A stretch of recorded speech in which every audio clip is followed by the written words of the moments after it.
આજરોજ યોગા ડે નિમિત્તે છાણી ટીપી તેર ફાયર સ્ટેશનની સામે આવેલ બાગમાં નીલમબેન દ્વારા બહેનોને ઉત્તેજિત કરાતા યોગાનું આયોજન કરવામાં આવ્યું। આ યોગાના આયોજનમાં પુષ્પાબેન હાજર રહ્યા હતા। देखो અહીંયા આપણે આ નીલમબેન છેલ્લા 5 વર્ષથી યોગ 8 વર્ષથી યોગ કરાવી રહ્યા છે। તો બધાને અહીંયા અનુભવી છે, આ લોકો જોડાયેલા છે કેટલા ટાઈમથી, એમના ક્લાસ અહીંયા ટીપી 13માં સારી રીતે ચાલે છે। અને આજે યોગ દિવસ જે 10મો ઇન્ટરનેશનલ યોગા ડે છે એ મનાઈ રહ્યા છે અને બહુ ઉત્સાહ અને જોશ સાથે બહેનોનું તમે જોઈ જ રહ્યા છો કેટલો જોશ ને ઉત્સાહ છે। તો અમે એ જ ઈચ્છીએ છીએ કે બધા યોગથી જોડાવે। આજે નરેન્દ્ર મોદીજી જે પ્રધાનમંત્રી છે એમનું સપનું છે કે પૂરા વિશ્વ યોગ કરે અને એક શાંતિનો સંદેશ આપણે ગુજરાતના થ્રુ આખા વર્લ્ડમાં જાય અને બધા યોગથી જોડાય। અને યોગ માત્ર જ એવો રસ્તો છે કે જે શાંતિપૂર્ણ આપણે બધા જ સોલ્વ કરી શકીએ છીએ કોઈ બી ક્વેશ્ચન।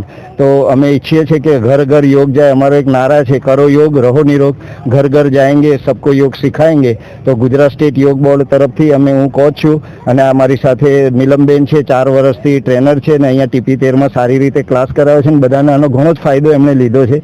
તો હું બેનને કહીશ કે બધાને જોડે અને બધાને એમના જે ફાયદા છે, એમનામાં જે આવડત છે એ બાકી બહેનો પણ એમનાથી શીખે અને આગળ યોગનો પ્રચાર પ્રસાર કરે અને દેશભરમાં નામ યોગનું પ્રચાર પ્રસાર થાય। અને બધા 10મા યોગ દિવસની ઉપલક્ષમાં બધાને હું બહુ બહુ શુભકામના પાઠવું છું, પૂરા વડોદરાને અને પૂરા ગુજરાતને। અને આશા રાખું છું યોગમય ગુજરાત બને, યોગમય વડોદરા બને।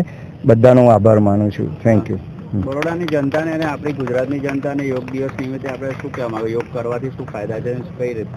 જી, માનસિક તણાવ છે, આજકાલ જેટલા બી વ્યસન છે અને ઘણી બધી અશાંતિઓ અને ગુસ્સા આ રીતના જે બધા છે, તો યોગ અને પ્રાણાયામ કરવાથી મનને શાંતિ મળે છે, શારીરિક અને માનસિક અને આધ્યાત્મિક। આજકાલ આધ્યાત્મિકના બેસ ઉપર બધાને ઘણા આધ્યાત્મિક સાથે જોડાઈ રહ્યા છે। મનને શાંતિ માટે બધા જ આસનો, પ્રાણાયામ અને ધ્યાન, અમે ધ્યાન ખૂબ જ કરાવીએ છીએ કે બધાને માનસિક તણાવથી મુક્ત થાય, વ્યસનથી મુક્ત થાય અને પોતાના શરીર માટે 1 કલાક 2 કલાક આપે અને પોતાનું મન સ્વસ્થ રહે અને પરમેશ્વર સાથે એમની એ થાય, સારી રીતે એમને પોતાના વિચારો પોઝિટિવ રહે, નેગેટિવિટી દૂર થાય। અને એ જ અહીંયા અમે ગાર્ડનમાં આ જ પ્રયત્ન કરીએ છીએ કે બધાને પોઝિટિવ અને ઉત્સાહ અને જોશ બનેલું રહે, દેશ માટે કામ કરે, સમાજ માટે કામ કરે, એક સેવાનું કામ કરે અને યોગ કરીને બધાને સ્વસ્થ રાખે। એ મોટામાં મોટું કામ છે અને અમે ઈચ્છા રાખીએ છીએ કે ગુજરાત યોગ બોર્ડ સાથે બધા જોડાય અને જે આ સેવાનું કાર્ય છે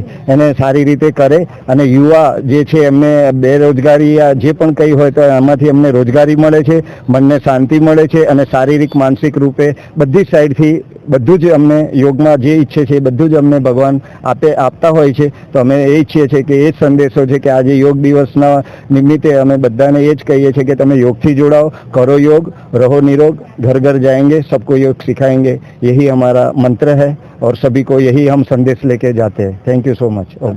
आपનું શુભ નામ? મારું Hiren Upadhyay, senior yoga coach, Gujarat state yoga board. ઓમ નમસ્કાર બેન, આ જે યોગ ક્લાસ ચાલી રહ્યા છે એ કેટલા ટાઈમથી તમે ચલાવો છો અને યોગ ક્લાસીસને કરવાથી શું ફાયદો થાય? યોગ ક્લાસ લગભગ 8 વર્ષથી અહીંયા યોગ ક્લાસ ચાલે છે અને એના થકી જેટલા બી અહીંયા દરેક એજના લોકો આવે છે, દરેક એજની લેડીઝ આવે છે, નાનાથી લઈને 15 વર્ષથી લઈને 60 વર્ષ સુધીના આવે છે અને દરેક ફિટ છે અને યોગા કરવાથી દરેક જણને ફાયદો થયો છે। અને હું તો એ ચાહું છું, જેમ સરે મેસેજ આપ્યો કે ભાઈ યોગ કરવાથી ફાયદો, હું તો ચાહું છું કે મારા થકી ઘણા બધા લોકો હેલ્ધી રહે અને કોઈને કોઈ બીમારી નહીં, સ્વસ્થ રહે। કોઈને યોગ ક્લાસીસમાં જોડાવવું હોય તો બેન, આ યોગ ક્લાસીસમાં કોઈને જોડાવવું હોય તો શું એડ્રેસ હશે?